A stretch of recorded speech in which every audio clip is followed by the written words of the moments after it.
Assalamu alaikum and welcome to another lecture of Forex Trading Master Class Series। ये इस series का सबसे important lecture होने जा रहा है और इस लेक्चर से ऑनवर्ड्स जितने भी लेक्चर्स होंगे वो आपके टेक्निकल एनालिसिस के ऊपर होंगे और इसमें आप कंप्लीटली एक बिगनर से लेके एडवांस तक लर्न करेंगे कि टेक्निकल एनालिसिस किस तरीके से किया जाता है। और आपको उससे पहले एक चीज़ मैं बताता चलूँ कि हम मोस्टली इस फॉरेक्स ट्रेडिंग की स्किल को गैम्बलिंग का नाम देते हैं। जो इसमें जिन्होंने कदम नहीं रखा होता, जिन लोगों ने या जिन लोगों ने इसको लर्न नहीं किया होता, क्योंकि बहुत से लोग आते हैं इसमें पैसा डुबोते हैं और चले जाते हैं। उसकी मेन रीज़न ये होती है कि वो इस मार्केट को समझने से पहले ही इस एक बिजनेस को समझने से पहले उसके अंदर इन्वेस्ट करना शुरू कर देते हैं।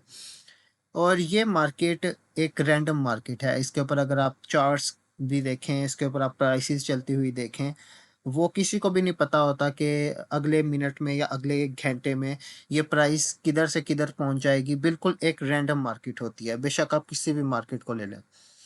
अब उसको एक प्रिडिक्ट करने का तरीका होता है, कुछ एक्सपेरिमेंट्स होते हैं, कुछ एनालिसिस होते हैं जिनको हम करके एक प्राइस की प्रिडिक्शन निकाल सकते हैं और वो प्रिडिक्शन कभी भी 100% ट्रू नहीं होती।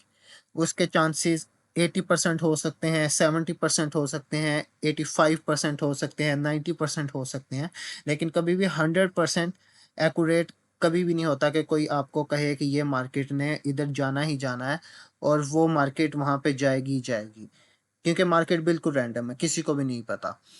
और बिल्कुल यही रीज़न है कि लोग इस चीज़ को गैम्बलिंग का नाम दे देते हैं। इसमें आते हैं, इन्वेस्ट करते हैं, लॉस करते हैं और इसको गैम्बलिंग का नाम दे देते हैं। जबकि it's all about experiments, it's all about probability. तो आपकी जिस सेटअप के ऊपर प्रोबेबिलिटी अच्छी हो गई, आप प्रॉफिट निकालने लग गए मंथली बेसिस के ऊपर, तो मतलब कि आप प्रॉफिटेबल हैं, आप ट्रेडिंग के अंदर सक्सेसफुल हैं।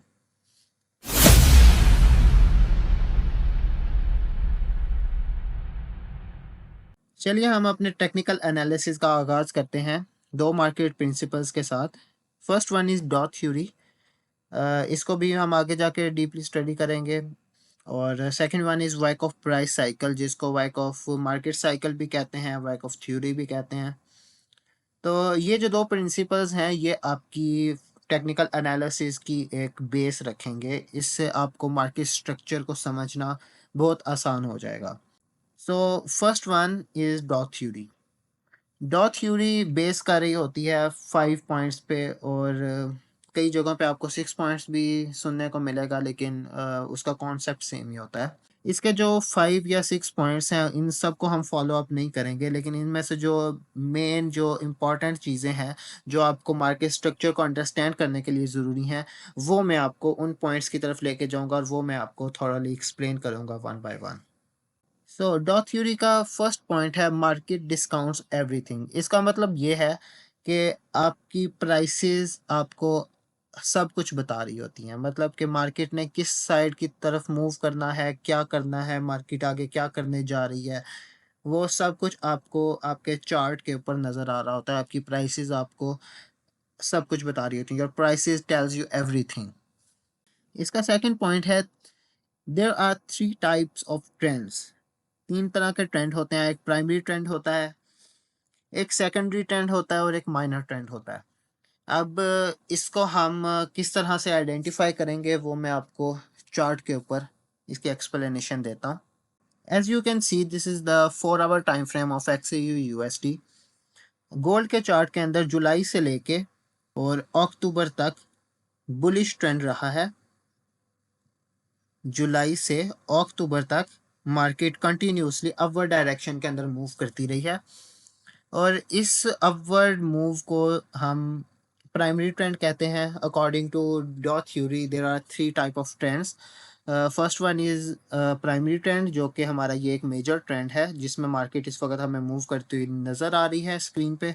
और सेकंड वन हमारे पास सेकेंडरी ट्रेंड है। ये जो आप पुल बैक्स देख रहे हैं, इस प्राइमरी ट्रेंड के अंदर ये जो आप पुल बैक्स देखते हैं, इनको हम करेक्शंस भी कहते हैं, या ये जो करेक्शंस आप देख रहे हैं, इन करेक्शंस को हम सेकेंडरी ट्रेंड कहेंगे। हमारा प्राइमरी ट्रेंड हो गया जो एक मेजर ट्रेंड है, हमारे पुल बैक्स हो गए, करेक्शंस हो गई जो कि हमारे सेकेंडरी ट्रेंड के अंदर आ जाता है। और जो थर्ड टाइप है ट्रेंड की वो है माइनर ट्रेंड। अच्छा, माइनर ट्रेंड क्या है कि हमारे प्राइमरी ट्रेंड के अंदर ये जो आपको फ्लक्चुएशंस नज़र आ रही हैं कि मतलब कि ना ट्रेंड अपवर्ड की तरफ मूव कर रहा है ना डाउनवर्ड साइड के ऊपर मूव कर रहा है, बस मार्केट एक ही बाउंड्री के अंदर फ्लक्चुएट कर रही है ऊपर नीचे।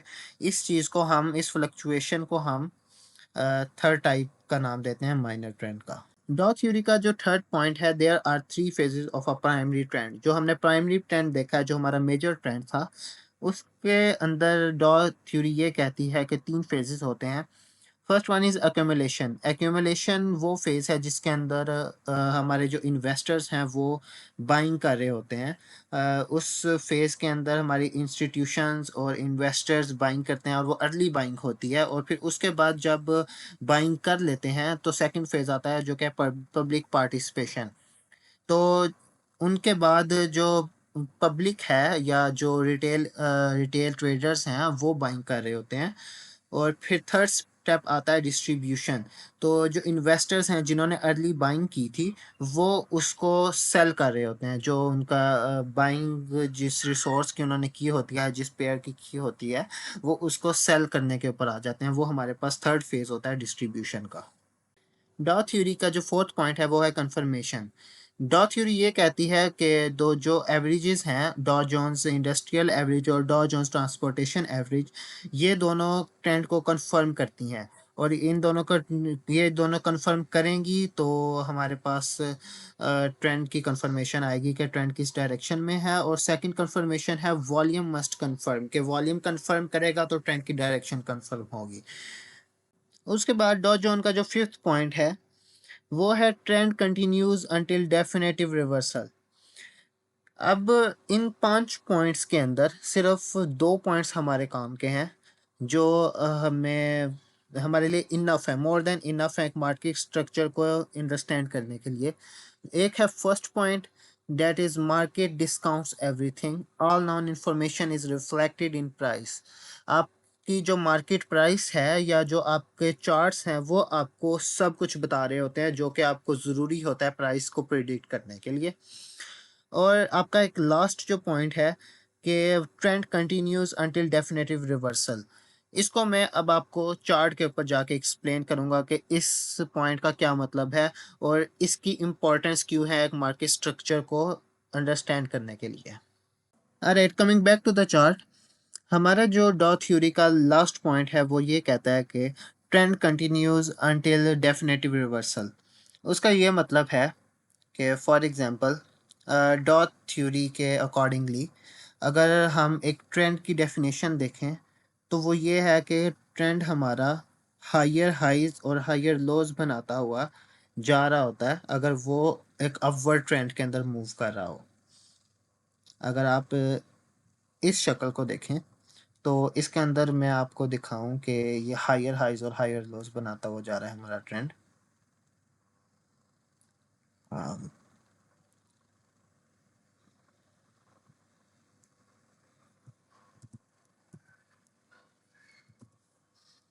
इसको हम हाई कह देंगे और ये हमारे पास लो हो जाएगा। और फिर उसके बाद हमारे पास आ जाएगा higher high and then higher low.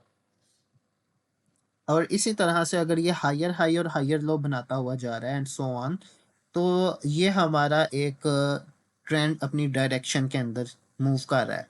और ये इसकी डायरेक्शन तब तक कंटिन्यू रहेगी, तब तक इसकी डायरेक्शन चेंज नहीं होगी, रिवर्सल तब तक नहीं आएगा जब तक कि ये अपना ट्रेंड या अपने इस हायर हाई हायर लो का ये जो सीरीज एक चला रहा है इसको ये ब्रेक नहीं कर लेता।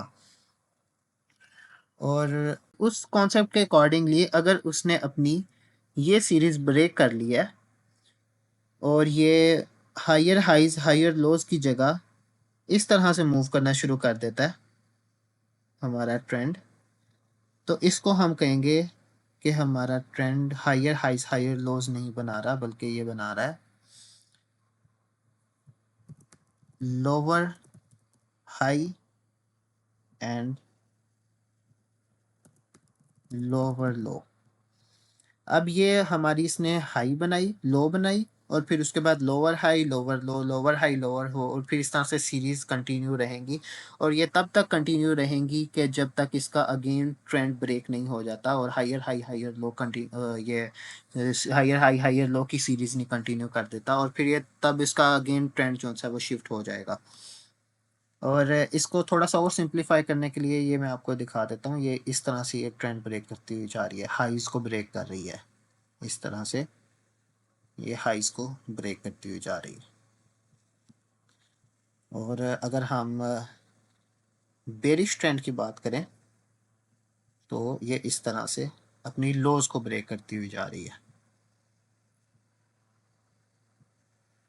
And that's how you can tell कि आपका एक बुलिश ट्रेंड चल रहा है या फिर आपका एक बेरिश ट्रेंड चल रहा है। ओके, मैं डॉ थ्योरी को आपके लिए एक फर्दर सिंप्लीफाइड करता हूँ। हमारे पास दो किस्म के मूव्स होते हैं।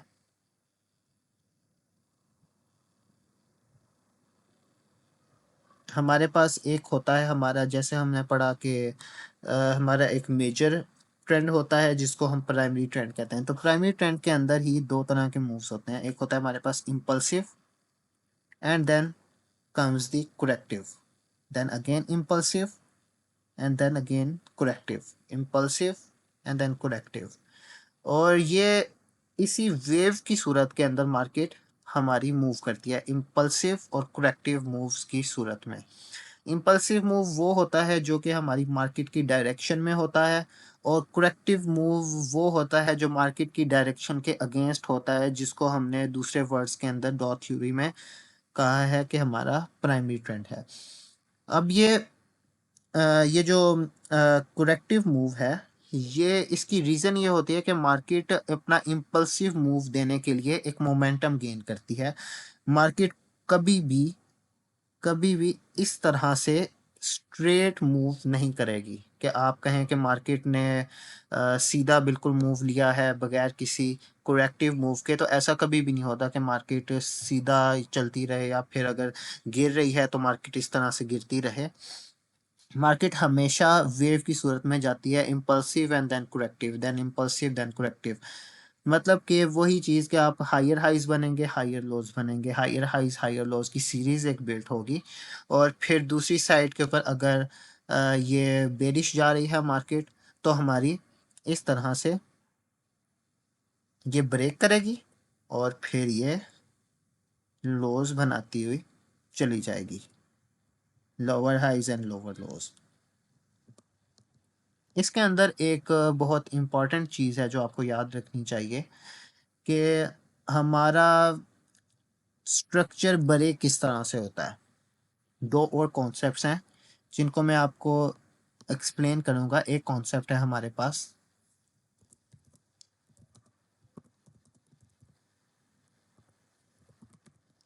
ब्रेक ऑफ स्ट्रक्चर का कॉन्सेप्ट है, और सेकंड हमारे पास है चेंज ऑफ कैरेक्टर का कॉन्सेप्ट। अच्छा, इनको हम break of structure change of character भी कहते हैं, और इनको हम मार्केट स्ट्रक्चर शिफ्ट भी कहते हैं।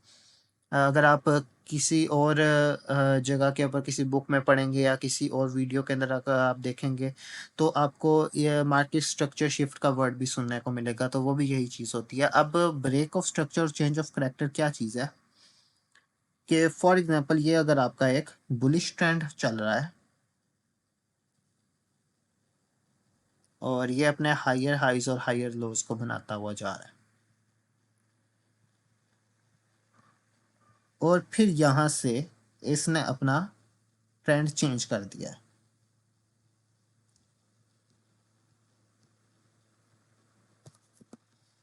हमारे पास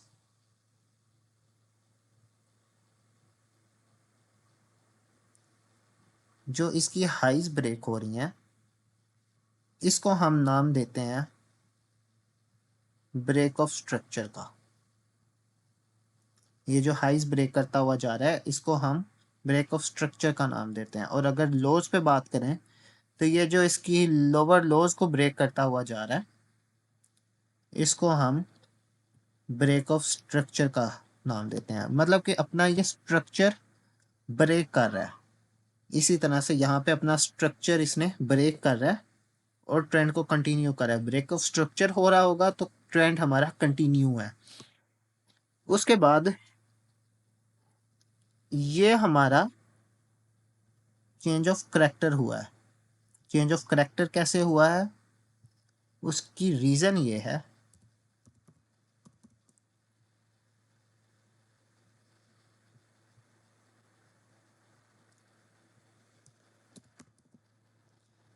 उसकी रीज़न ये है कि अगर आप देखें तो इसने यहाँ पे हायर हाइज और हायर लोज बनाता हुआ जा रहा है। अब ये जो हायर लो है इसका जो रीसेंट हायर लो है, जिस वक्त मार्केट अपने रीसेंट हायर लो को ब्रेक करती है उस वक्त उसका चेंज ऑफ करेक्टर हो जाता है। मतलब कि मार्केट अपना जो करेक्टर है वो चेंज कर रही है, अपना जो स्ट्रक्चर है वो शिफ्ट कर रही है मार्केट। तो उसका करेक्टर चेंज होगा तो ऑब्वियसली उसका ट्रेंड जो है वो अपवर्ड से डाउनवर्ड की तरफ शिफ्ट हो जाएगा। और इसी तरह से और अगर ये अपने फिर लोज को ब्रेक करना शुरू कर देती है तो फिर इसका आगे चलता हुआ जाएगा स्ट्रक्चर, अपना स्ट्रक्चर को ये कंटिन्यू रखेगी जिसको हम ब्रेक ऑफ स्ट्रक्चर भी कहते हैं। अभी तक हमने जितना मार्केट स्ट्रक्चर को स्टडी किया है अगर मैं उसको प्रैक्टिकली चार्ट के ऊपर इम्प्लीमेंट करके आपको समझाऊं तो वो बहुत सिंपल है। आपके सामने यही जो चार्ट ओपन है, अगर मैं इसको एज एन एग्जांपल लेता हूँ तो यहाँ पे अगर आप देखें तो मार्केट ने लो बनाई है, हाई बनाई है, उसके बाद हायर लो एंड देन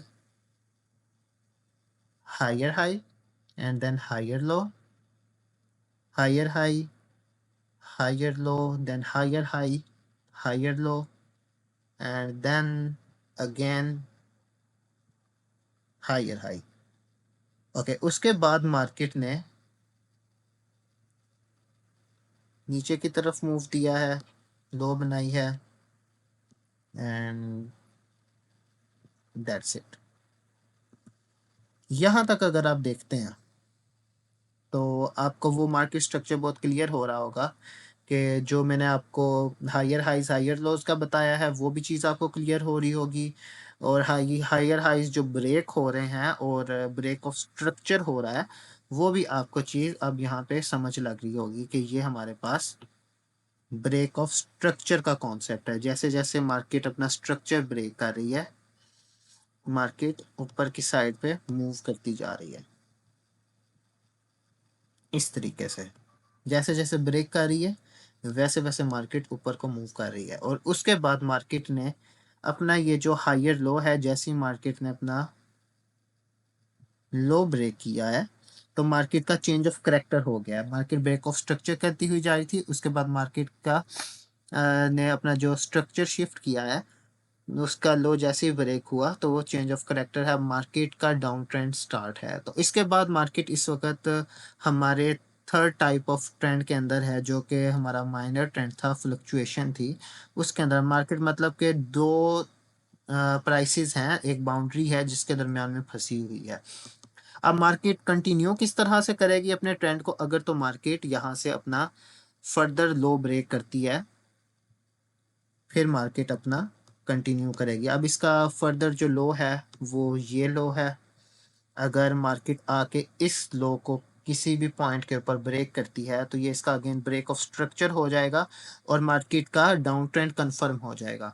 और अगर तो मार्केट इसको अभी ब्रेक नहीं करती है तो अभी तक इसका डाउन ट्रेंड कंफर्म नहीं है, क्योंकि इसने अभी हाई लोअर हाइज और लोअर लोज की सीरीज को कंटिन्यू नहीं किया है। ये बात बहुत इंपॉर्टेंट है ट्रेंड के स्ट्रक्चर को समझने के लिए कि हमारे पास सिर्फ एक हाई और लो से ट्रेंड कंफर्म नहीं होता, जबकि हायर हाइज हायर लोज की या लोअर हाइज और लोअर लोज की सीरीज बनना बहुत इंपॉर्टेंट है। जैसे कि अभी यहाँ पे हमारा इसने चेंज ऑफ करेक्टर तो कर दिया है लेकिन अभी इसने अपनी जो लो है, जो अभी रीसेंट लो है, फर्स्ट लो है, उसको अभी इसने ब्रेक नहीं किया। अगर ये जब तक ब्रेक नहीं करती है इस लो को, तब तक हमारा ट्रेंड कंफर्म नहीं होगा, क्योंकि अभी यहाँ से ये अगेन हो सकता है कि इसकी हाई भी ब्रेक करके ऊपर की तरफ निकल जाए। तो वही बात है कि इसका अगेन जो ट्रेंड है, बुलिश ट्रेंड है, या अपवर्ड की साइड के ऊपर जो इसका ट्रेंड है पीछे से चलता हुआ आ रहा है, वो हो सकता है कंटिन्यू हो जाए अगर ये हाई ब्रेक कर लेती है। और अगर तो ये इसने, क्योंकि चेंज ऑफ करेक्टर तो कर दिया है, लेकिन अभी इसने डाउनवर्ड या बेरिश ट्रेंड की कंफर्मेशन नहीं दी, और वो कंफर्मेशन होगी जब वो इस लो को ब्रेक करेगी। और या तो फिर अगर ये इस हाई को ब्रेक कर देगी, तो इसकी हाई की कंफर्मेशन हो जाएगी कि अब ये आगे कंटिन्यू करने जा रही है अपने प्रीवियस ट्रेंड को। आई होप यहाँ तक आपको क्लियर हो गया होगा मार्केट स्ट्रक्चर का बेसिक कॉन्सेप्ट, के किस तरह से मार्केट के स्ट्रक्चर को अंडरस्टैंड किया जाता है कि वो बुलिश है, और कब पता लगेगा कि वो अपने स्ट्रक्चर को शिफ्ट कर रहा है बेरिश साइड के ऊपर, या अगर बेरिश है तो बुलिश साइड के ऊपर किस तरह से शिफ्ट कर रहा है। अगर हम किसी बेरिश ट्रेंड को देखते हैं, और यहाँ पे अगर ये देखें तो ये लोअर हाइज और लोअर लोज बनाता हुआ जा रहा है, और यहाँ पे इसने जाके अपना स्ट्रक्चर शिफ्ट किया है। अगर ये शॉर्ट टर्म हम इस ट्रेंड को देखें तो यहाँ पे इसने स्ट्रक्चर शिफ्ट किया, और फिर ये हायर हाइज और हायर लोज के ऊपर चला गया। तो इस तरह से हम ट्रेंड्स को आइडेंटिफाई करते हैं। और ये हमने सारा पीछे थ्योरेटिकल अभी पढ़ा था, और इसको हमने प्रैक्टिकली भी एक चार्ट के ऊपर देख लिया है। डॉग थ्योरी में इतना ही था। अब हम मूव ऑन करेंगे वैक ऑफ मार्केट साइकिल की तरफ, या वैक ऑफ प्राइस साइकिल की तरफ। अब इसके जो स्टेजेस हैं, इनको एक्सप्लेन करते हुए आपको पिछले भी कुछ कॉन्सेप्ट्स बहुत वैलिडेट होंगे, बहुत ज़्यादा क्लियर होंगे। और इसमें हमारे पास चार स्टेजेस होते हैं। वैक ऑफ मार्केट साइकिल के चार स्टेजेस हैं। सबसे पहला है एक्यूमुलेशन, सेकंड है markup phase, distribution and then markdown.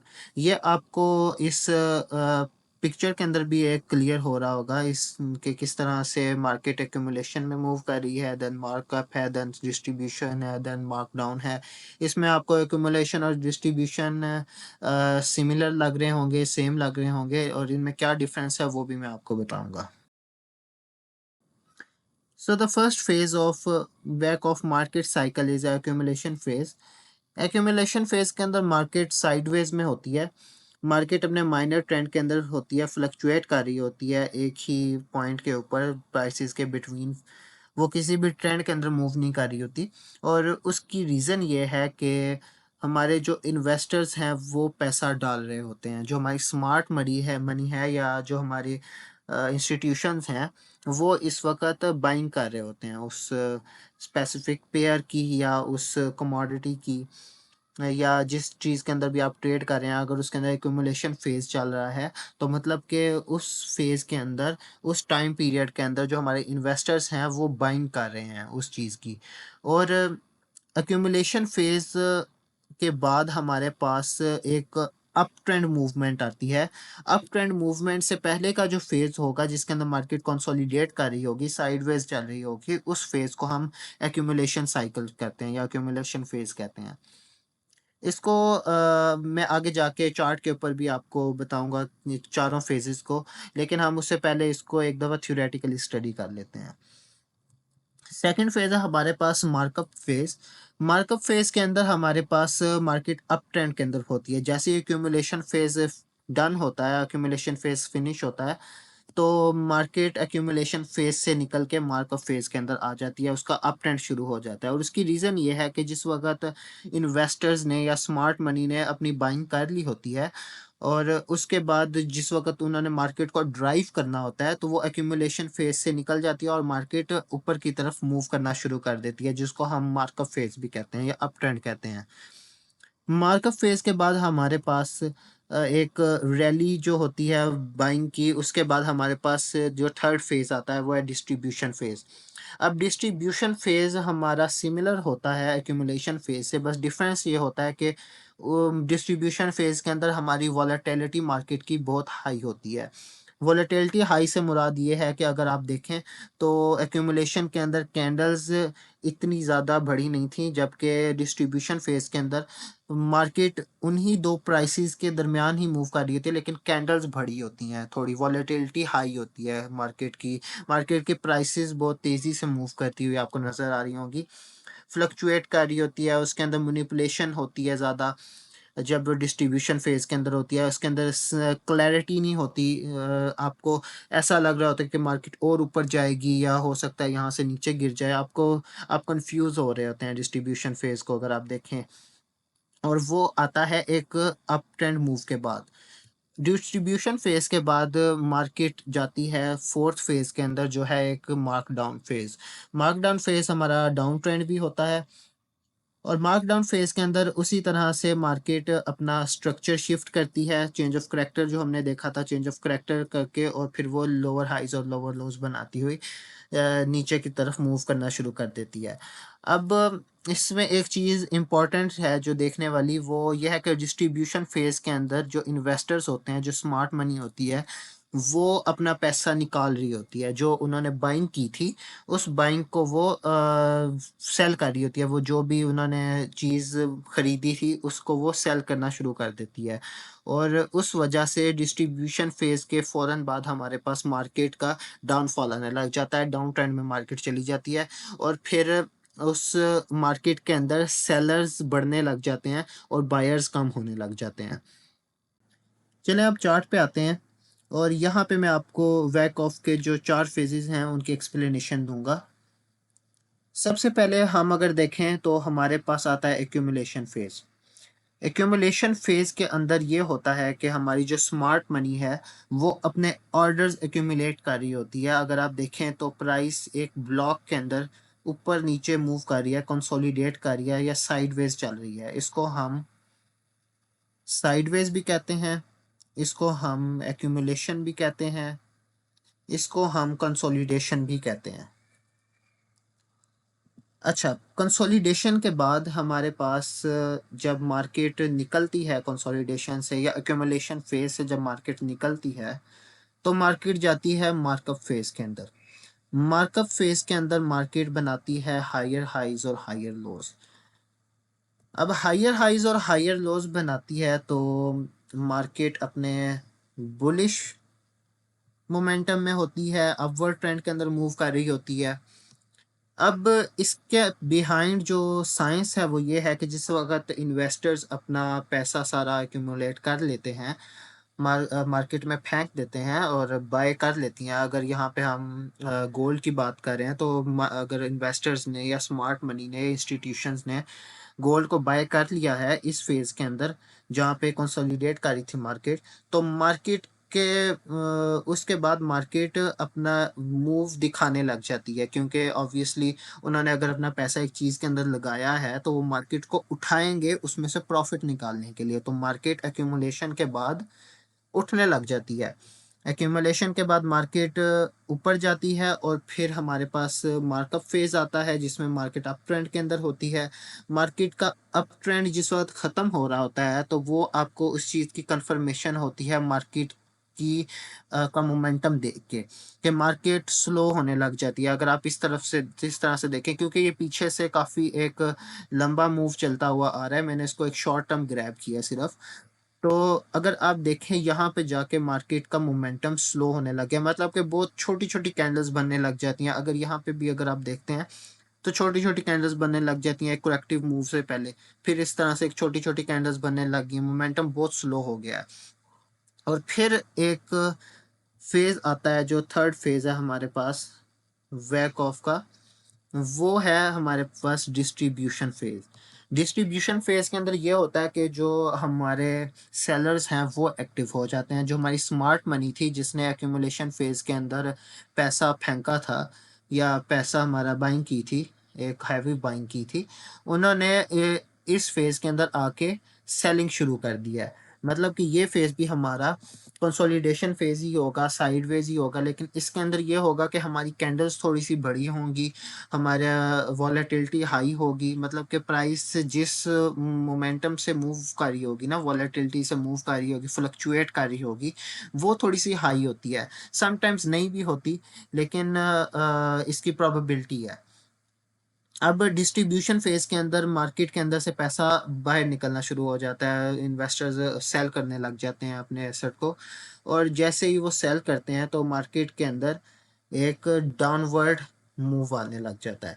अच्छा, इसमें मैं एक आपको और इम्पोर्टेंट चीज़ बता दूँ कि जो आपका बाइंग का प्रेशर होता है, वो थोड़ा-सा स्लो होता है, लेकिन जो आपका सेलिंग का प्रेशर होता है, सेलिंग का मोमेंटम होता है मार्केट के अंदर, वो थोड़ा-सा फ़ास्ट होता है, या वो ज़्यादा होता है बाइंग से। क्योंकि हमारी बाइंग जो-सा है वो स्लो होती है और हमारी सेलिंग जो-सी है वो फ़ास्ट होती है। इसलिए अगर आप जब भी देखेंगे, जैसे यहाँ पे भी देखें, तो आपको बाइंग के अंदर इस तरह के मूव्स, इतने फ़ास्ट मूव्स या इस मोमेंटम के मूव्स कम देखने को मिलेंगे, ये ज़्यादा आपको सेलिंग के दौरान देखने को मिलेंगे। तो मार्केट जिस वक़्त डिस्ट्रीब्यूशन फ़ेज़ से निकलती है, तो मार्केट जाती है मार्कडाउन फ़ेज़ के अंदर। मार्कडाउन फ़ेज़ हमारा डाउन ट्रेंड होता है, जिसके अंदर इन्वेस्टर्स और इंस्टीट्यूशंस और हमारे जैसे या रिटेल ट्रेडर्स बाद में एंटर होते हैं, तो वो भी सेलिंग शुरू कर देते हैं। आई होप आपको मार्केट स्ट्रक्चर की काफ़ी अच्छी अंडरस्टैंडिंग हो गई होगी। आपको पता लग गया होगा कि किस तरह से मार्केट अपना स्ट्रक्चर फ़ॉर्म करती है, किस तरह से ब्रेक करती है, किस तरह से रिवर्सल्स आते हैं और उसके बिहाइंड क्या रीज़निंग होती है, किस तरह से हमारे इन्वेस्टर्स या हम लोग एक्ट कर रहे होते हैं मार्केट को मूव करने में। और मार्केट खुद ब खुद कहीं पे भी नहीं जाती, उसके बिहाइंड कोई ना कोई रीज़निंग होती है। अगर मार्केट कि जो इकोनॉमिकल डाटा भी आता है, न्यूज़ इवेंट्स भी होते हैं, उनको भी हम आगे स्टडी करेंगे, तो वो भी आपको मैं बताऊँगा किस तरह से मार्केट उनके ऊपर मूव करती है और उसके बिहाइंड भी क्या रीज़न होती है। तो ये जो एक वीडियो आपने पूरी देखी है, ये पूरा अंडरस्टैंड किया मार्केट स्ट्रक्चर को, ये बहुत क्रूशियल था आपके आगे का टेक्निकल एनालिसिस समझने के लिए, क्योंकि ये आपकी एक बेस थी जिससे आपको पता लगना था कि मार्केट बेसिकली कि किस तरह से मूव्स देती है, किस तरह से मार्केट की कैरेक्टरिस्टिक्स क्या हैं। सो आई होप कि आपने इस वीडियो से फ़ायदा उठाया होगा। तो मिलते हैं नेक्स्ट एपिसोड में। खुदा हाफ़िज़।